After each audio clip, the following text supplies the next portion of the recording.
Right about now, a lot of people feel like they've been exiled to an island. They're alone, they're isolated, they're quarantined. So I thought we would figure this thing out together. Here's the question. What do you do when there's nothing you can do? And that's what we're going to be talking about for the next 6 weeks. And hopefully, by the time we get to the end, we're all going to be rescued off the island and trying to adjust to what they're calling the new normal. Right now, there's just not much any of us can do to change our current situation. We're trying to play by the rules to keep the most vulnerable people among us safe. But the truth is, challenging circumstances produced by COVID-19 can make you angry with God. And I've seen this. The mess we're in can breed discontentment, and discontentment can drive you into a destructive pattern that's eventually going to leave you with regret. So the question is, how do we find contentment in quarantine? What do you do when there's no way forward and no good way out? Problems for which there are seemingly no solutions. Well, there's lots of questions, but not many answers. It is what it is, and it looks like this is just the way it's going to be for a while, relationally, financially, professionally, physically, academically. You have options, but not many good ones are out there. You thought about running away, but you quickly figured out there's really not a place to run away to. So you could retreat into your shell, but you don't want to abandon your family and your friends, right? You could drink more, and a lot of people are turning to alcohol. You could medicate more. You could eat more. You could complain more to try to deal with these problems.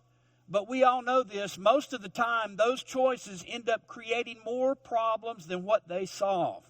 A lot of people are going to make bad choices trying to cope with our circumstances. Some are boiling over with anger. For example, have you noticed all the angry people out there shouting at us on social media in all caps? A lot of people are angry right now, and I get it. Last week I went to Walmart, and I suited up because it was one of those essential items that we needed at the house, and we haven't been going out very much at all. But I went to Walmart, I put my mask on, I put my gloves on, and I waited, social distancing in line to check out and did everything right. And I looked, I was close to the exit at the lane where I was checking out. And the lady that was checking tickets on the way out, receipts, she was standing there and she was watching me check out. I gave the lady my cash, and she gave me change back, and the lady over there saw me pay. And so as I'm walking out, I've got 2 small items and a receipt in my hand. And she walked right up to me, no mask, no gloves, and just got right in my space, well within 6 feet, and wanted to see my receipt. And she didn't have no gloves on. I handed her my receipt, and she looked at it, kind of not really, and then handed it back or tried to. And I'm like, no, you keep it, That's why it's best for me to avoid places like Sam's Club and Walmart when possible, lest I become one of those really, really angry people. So here's what I'm saying. I get it. I really do. Some people are angry because they're stuck on an island with people they don't like. They see all these perfect families on social media, and they're making the most of their time together. They're playing games, they're going on nature trail walks, making chalk drawings in the driveway that say, Jesus loves you. This perfect family, but you're thinking, what happened to my family? I want to throat punch everybody in this house. PT, why does everybody else have great relationships, wonderful jobs, good health, the opportunities that I should have too? Why did God put me here in the middle of this mess? Well, let me help you out a little bit. First of all, there are no perfect families. There are no perfect relationships. There are no perfect jobs. All those happy families that you envy, they just present well. All those perfect people out there, guess what, folks? They have problems too.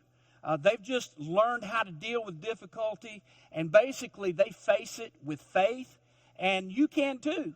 You're giving up and drawing bad conclusions way too soon. Your bad conclusions, folks, are based on misinformation about other people's lives. You've fallen into the comparison trap and convinced yourself of 3 major lies. And here they are. I'll never be happy again. In other words, you're reflecting back to a time when you were happy, and it just makes you sad because you don't think you're ever going to feel that way again. Or nothing good can come from this. You've convinced yourself that the circumstances are spiraling out of control, and it's going to just get worse and worse until you've hit bottom, until you crash and burn. And then the worst case scenario sometimes sets in, and some people start to believe there's no point in continuing. In other words, this relationship is never going to get better. This is a dead-end job, and worst case scenario, my life just isn't worth living. So today, I want to take some time, and I want to confront the primary emotion that I believe people are likely dealing with right now, especially Jesus followers. But I need to set this up. Last week, Sylvia was on the phone with our banker in her office, and our offices are adjacent. And I hear her talking to our banker, so I opened the door and stepped into her office, and I'm trying to tell Sylvia something. I'm like, be sure to tell her. And as I started talking, Sylvia puts her hand up, and she shushes me. And I'm like, you did not just shush me. Well, eventually Sylvia gets off the phone, and I tell her, I say, Sylvia, you shushed me. And she basically says, Tracy, you were wanting me to tell her something she already knows. Why would I do that? And listen, that's exactly how a lot of us are communicating with God right now. When I talk to God lately, I'm guilty too. I catch myself praying, God, I just want to make sure that you're aware of what we're dealing with down here. And I begin to remind him of our circumstances just in case he's forgotten. Or just in case maybe he didn't know this, right? In other words, God, we're in a building program right now. Generosity is down because people as a whole don't have a whole lot to give. Don't forget about us, Lord. Don't forget about us. What the heck is going on? Your circumstances are probably very different and maybe similar. I don't know. But you too find yourself a bit unnerved when it comes to unshakable faith, because yours is being shaken quite a bit as well. Maybe you're a little angry with God. I'm seeing that too. Maybe you're a little bit angry with God right now, and you're wondering, how long is it going to be before God shows up and fixes this problem? I think it was 5 or 6 days ago, my blood boiled when I heard Governor Cuomo of New York say, as the reports were coming out that there were cases that were on the decline. It wasn't growing, but it was starting to be in decline. And I watched a video where the good governor said, don't give God the credit for our recovery. God had nothing to do with this. Faith has nothing to do with it. We did this without God. I couldn't believe it. We did it without faith, he said. Personally, I detest what he said about God and faith, but here's the thing. There's a lot of Jesus followers who may not be saying it out loud, but they're dealing with doubt in their heart. Quietly asking some very tough questions. Lord, I've been exiled to Isolation Island. I'm alone, quarantined. And though I may not say it out loud, I sure am thinking it. Where is God? Where is God right now? Life is out of control, and it's as if God has let go. Why would he allow all of this bad stuff, all this negative stuff to happen? And you may not have said it out loud, but you certainly thought it. If not in this situation, in this season, at some season in your life, you've had those kind of doubts. I've talked to people who have said things like this. My small business is struggling. I prayed before I started it, and God opened doors and made this business possible. Why would he walk me through those doors and then slam them closed in my face? Well, those are very tough, very real questions. Governor Cuomo is out there on a visible, vocal, public platform, and he's shouting, God and faith have no bearing on our recovery. We did this ourselves. That challenges what you and I believe about God, right? It's a slap in the face for believers, but even believers are like, where are you, God? And why? Why are you silent right now? Why would you be silent now? Well, I've got some great news for you today. If you're a Jesus follower, the New Testament speaks directly to this issue of where is God. So please don't click away. Stop scrolling for 20 minutes. Just land right here. Give me 20 minutes and give me a chance to build my case around this statement. This statement right here. God is not absent, apathetic, or angry. God is not absent. Even though Governor Cuomo would have you to believe that God is not apathetic. He's not saying, could you guys just hold on? People are being murdered in the Middle East and other regions of the world because of their faith. I'll get to you as quick as I can, so why don't you just get to the back of the line? Well, then maybe, Pastor, God is letting all this happen because we messed up. Maybe he's angry, Maybe there's a sin that's upset God and he's angry, and this is his way of getting back at us. Or New York is being hit the hardest because they've angered God, Listen, Christian people, we need to stop saying that. God may seem silent, but that does not equate to absent, apathetic, or angry. Now, I've been doing this long enough to know that what I'm about to share with you guys is absolutely true, even if you're going to push back a little bit and you won't admit to it. There are two realities that we as believers need to own. The first one is this. When we're facing a problem like COVID-19, social distancing, quarantine, all these shutdowns, and everything's going on, when we are facing a problem, we want to know that God is present. We want to know that God cares, right? We need to know that. We want to feel his presence. We need to feel his presence. Some of you have listened to more worship music in the last 5 or 6 weeks than you've listened to in probably your whole life. In fact, when Sylvia and I leave the house to come to work, we turn the TV over to Pandora a lot of times, and we just leave elevation worship blaring in our house while we're gone. So the devil will know who is welcome there and who isn't. In other words, we want to feel God's presence on this island of isolation. We just do. We just want God to know, hey, we need you. We want you in our house. We want you in our lives. We want you in our homes. But I think we're a bunch of hypocrites. I really do. When there are no major problems, in other words, we're not dealing with any COVID-19, no virus, there's low unemployment in the country, the economy is booming, when all those good things are going on, God's presence is not something we think much about. We talk a good game on Sunday, but Monday through Friday or Saturday, hypocrites abound. PT, that's a little bit harsh. No, it's not. In fact, if you were completely honest with yourself, if you were completely honest right now, there have been times when the presence of God was the last thing, the absolute last thing that you wanted to be aware of. Here's what I know about everybody that's watching me today. There's been a time in your life, a moment in your life, a spring break in your life, a business trip in your life, a date in your life, a scenario, a circumstance when the presence of God was the furthest thing from your mind. Oh, you know. You were all loaded up and headed to South Beach in Miami or Daytona or Panama City to get in trouble on purpose. You had loaded up all your sin in the back of the car. You had it on ice in the cooler or neatly packed away, hidden behind the speakers in plastic baggies in the trunk. And even though you consider yourself a good church boy or a good church girl, you were on the road on purpose to sin. The presence of God was not on your mind heading south on 95. No elevation worship was invited or planned to be on that trip. And I'm just saying, there have been times in your life when God's presence was not a priority like it is for most of us right now. So yes, hypocrites abound. Cuomo is just not trying to hide it, but Christian folk like me and you, we often do.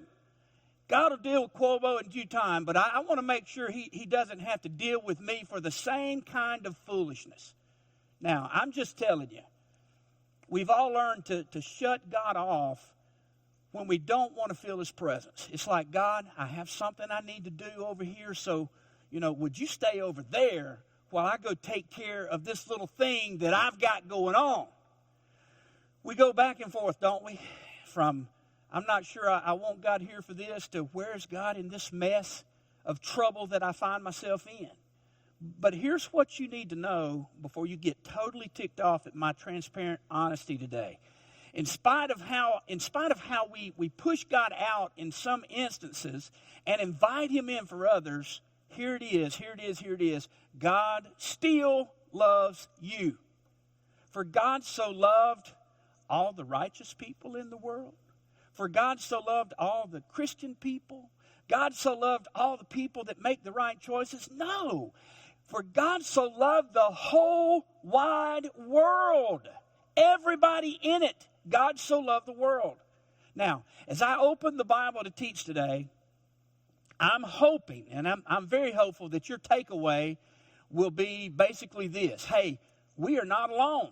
We're not the first ones that this has happened to. Clearly, God loved the people from the Bible in P.T.'s sermon today, yet he sent them to Isolation Island too. Some would say that he set them up for this to happen in their lives, and you're going to see that in just a moment. You need to know that there is always a reason behind God's movement or God's lack of movement in our circumstances.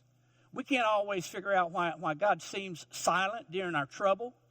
But just because we can't see him and just because we can't hear him, it doesn't mean that he isn't actively engaged on our behalf. Now, I'm not trying to get you to deny your current circumstances. Quarantined, miserable, all that stuff, I get it. You know, people can try to check out and say, this isn't real, this is a mirage, this is all going to pass. Oh, it's real. And I came to say, don't give up hope. This is the message that I want you to leave with today. Don't give up hope. God is with you. He is aware of you. He's not angry, he's not apathetic, and he's not absent. So let me share a little history with you from Matthew's gospel. Jesus is somewhere in Galilee, and he had just finished going over some leadership training with his disciples. And then he heads out to do some ministry himself when some of John the Baptist's followers approach him, and they've brought a question directly from John. And this is what they say. They say, Jesus, John wants to know, are you really the Messiah, or is somebody else coming? Now, let me just read the account to you directly from the Scriptures. This is what the Bible says. This is Matthew's historical documentation of this event. When John, who was in prison, now again, that's why John didn't go himself. He was locked up. He was in a dungeon, and we'll get to that. But when John, who was in prison, heard about the deeds of the Messiah, everything Jesus had been doing, he sent his disciples to ask him, are you the one who is to come, or should we expect someone else? Now, if you know the backstory on this one, you know why John asked Jesus this particular question. John was in jail for criticizing King Herod, who ran off with his brother's wife, who was his niece, actually his sister's daughter, Herodias. Think about that. That is sick. We don't even do that in the South. This was a scandal in the kingdom. Everybody knew the details, and they were whispering about it.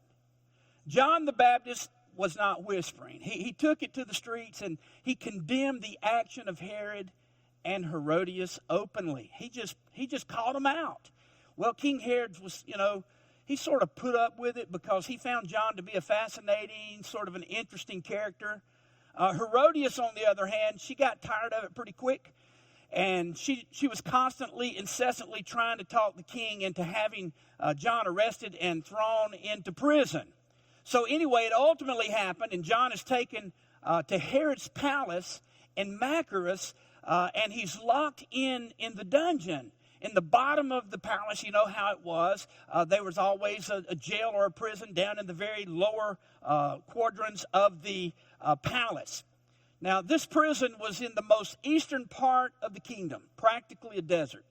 And John is thrown in the dungeon, and Herod forgets about him.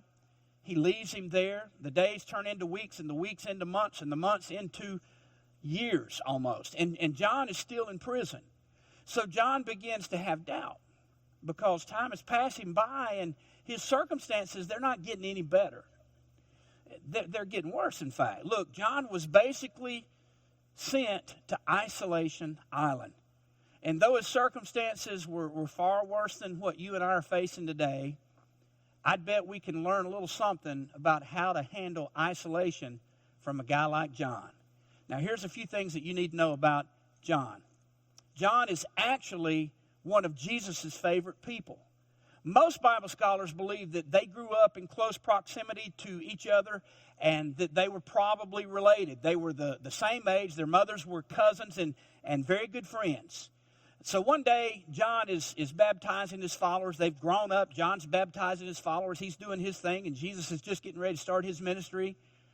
And John looks up as he's baptizing, and he sees Jesus approaching, and he says, "Hey, guys, I know you think I'm the man." He said, "But I'm not the man. But look," and he points toward Jesus. He points Jesus out. He said, "But Jesus, well, behold, the Lamb of God that takes away the sin of the world."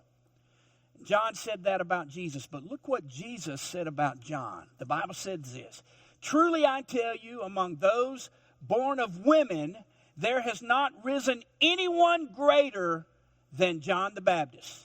Really, Jesus? No one more important than John? What about your own mother, Mary? Jesus would say, no one. That's what John thought about Jesus, and that's what Jesus thought about John. But now, watch this. John has been exiled to Isolation Island. He's been thrown in a dungeon, and it looks like everyone has forgotten about him. So he's having some doubts. And here's how Matthew documents this event. When Jesus heard that John had been put in prison. Now, let's stop right there, because I want you to think about what would you do if you heard somebody that you loved, somebody that you thought that much of, was thrown into prison, falsely accused. I have two men in my life that I'm really close to that I consider my best friends. One is my brother. We vacation together and we try to see each other as often as possible. And look, folks, if I heard he was falsely imprisoned, I'd do whatever I could to get him out. I'd sell Sylvia's car. Everything she owned of value would go on eBay to raise bail money to get my brother out of jail. But what Jesus did when he heard John was arrested and thrown in prison, it defied expectations. Nobody saw this coming. In fact, if this were a made-up story, if what Matthew is writing, his documentation of this event, if it was fiction, and I wanted to convince people Jesus is the Messiah, the Savior of the world, I'm not including what Matthew wrote next. I'm leaving this out. This is what he said. When Jesus heard that John had been put in prison, he withdrew to Galilee. Leaving Nazareth, he went and lived in Capernaum. Jesus went in the opposite direction. If you look at the map, he went about 30 miles northeast, further away from Galilee, and he settles in Capernaum to live there for a while. So John the Baptist is in a desert dungeon. Jesus hears about it, and he goes further away from where John is suffering in a dungeon, imprisoned, to live basically on a lake. It was on top of this mountain right here in Machaerus, where Herod had a palace. The ruins of Herod's palace, they've been uncovered, and even to this day, you can go there and you can walk around and you can take that little road up either side, and you can go up to the top and you can see where the foundation of Herod's palace was actually unearthed. It was in this dungeon where John was imprisoned. Now let me show you the view that John had from his prison of Machaerus, from Machaerus, what it looked like, what the landscape looked like. Pretty much a desert, right? Jesus, on the other hand, he goes to Capernaum in Galilee to live when he hears John is in a dungeon. Let me show you Jesus' view. Jesus went to the beach. He went to the beach. By the time Jesus, gets John's message, John has been in Herod's dungeon for over a year and a half. And John had finally had enough. I mean, he's just fed up. He sends these guys to find Jesus, and they track him down at the beach. And they ask him John's question. Because he's like I said, he's fed up with it. John wants to know if you're really the Messiah. Are you really the one? Or should we find somebody else? Is there another one out there? Jesus sends a message back to John in the dungeon. And this is basically a paraphrase, but this is what he said. He said, go tell John, I am the one. Tell him about all the healings, all the miracles, all the things I'm doing for everybody else. There it is. This is where we started this sermon, right? God, I see what you're doing for everybody else. All of those perfect families, and here I am on Isolation Island while they're all living these great lives and, you know, with all these awesome people, these awesome families and good health with great jobs. But you've forgotten me. Why have you left me here? Why am I in this mess? You may think that God doesn't care. Maybe he's punishing us for some sin. Maybe he's just busy taking care of bigger problems. I came to tell you, and listen to me now, none of that is true. John the Baptist had those kind of thoughts too. Jesus didn't seem interested. He didn't seem active or present to deal with this dungeon dilemma that John was in. And he was asking, where's God? Where's the Jesus that I know? And Jesus called John the greatest man on the planet. So the messengers leave to go give John the reply of Christ, of Jesus. And as soon as they do, after they're gone, the next words that come out of Jesus' mouth, he says the strangest thing. Like he knew that we would wonder, you know. This is so powerful. And this is for those of you quarantined right now. You're stuck on Isolation Island, and there's no rescue plan in sight. Nobody's talking about a rescue, you know, and we're wondering when it's ever going to end. This is what Jesus said. Blessed is anyone who does not stumble on account of me. In other words, blessed is anyone who does not interpret my silence as absence. Blessed is the ones who keep the faith even when I don't respond the way they think I should. And I'm just, it's a mind-blowing thing. Wow, there's a blessing for those who don't lose faith. You know the story, and I've shared it several times recently and pulled out different principles and details from when Jesus hears that Lazarus is sick. And let me just read you a passage and pull something else out of there that I think we need to touch on today. The Bible says, now Jesus loved Martha and her sister and Lazarus. We're talking about people that Jesus was close to, people that Jesus loved. And it goes on and says, so when he heard that Lazarus was sick, watch this now, he stayed where he was for 2 more days. He heard Lazarus was sick, so what did he do? He just stayed where he was at. Jesus loved Lazarus, but ultimately, you know the story, he lets him die. And I'm telling you right now, don't confuse God's silence for absence, anger, or apathy. And I know that's heavy, but you need to know your apparent unanswered prayer does not mean that God doesn't know where you are or what you're going through. He knows. He knows. And you have something in common with John the Baptist and something in common with Lazarus.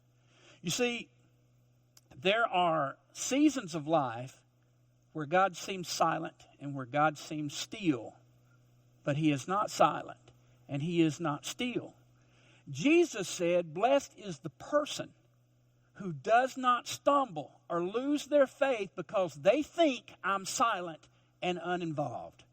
Just because you can't see what God is up to doesn't mean God isn't up to something. Now, let me finish the way I started. Don't believe these 3 lies. First of all, the lie that says I'll never be happy, that's just a blatant lie. I'll never be happy again. It's a lie. Secondly, nothing good can come from this. Lie, lie, lie. Third, there's no point in continuing. That's just not true. Look, you've not been abandoned or forgotten by God. Just because you can't see him doesn't mean that he isn't working on your behalf. Hold on. Hold on. You need to push back against the lies. Now, I want you to do something with me, okay? And I want you to get involved here. I don't know where you're at. Maybe you're in your living room, you're in your bedroom, you're in your kitchen. I don't know. But I'm going to ask you to get involved. I want you to stand up in your living room, your bedroom, your kitchen, wherever you are. I want you to stand up. Come on, do that. This is important. And I want you, as you're standing up, I want you to focus on the screen, and the guys are going to put some things on the bottom of the screen for you. I want you to say these 3 things with me. Here's the first one, and you need to hear yourself say this, so please do it. Here's the first one. Let's say it together. I can be happy. Say it again. I can be happy. The second thing, something good can come from this. Let's say it together again. Something good can come from this. The third thing, here it is. There's a purpose to this pain. Say it again. There's a purpose to this pain. Thank you so much for joining us. Please be sure to subscribe to our YouTube channel and ring the bell so you can receive our notifications. If you'd like to support the Crosspoint Ministry, you can click on the Giving tab if you're watching on crosspoint.live. If you're watching on our YouTube channel, the link is in the description box, or you could just go to crosspoint.church and click on Giving. We are so excited that you joined us, and we will see you again next week.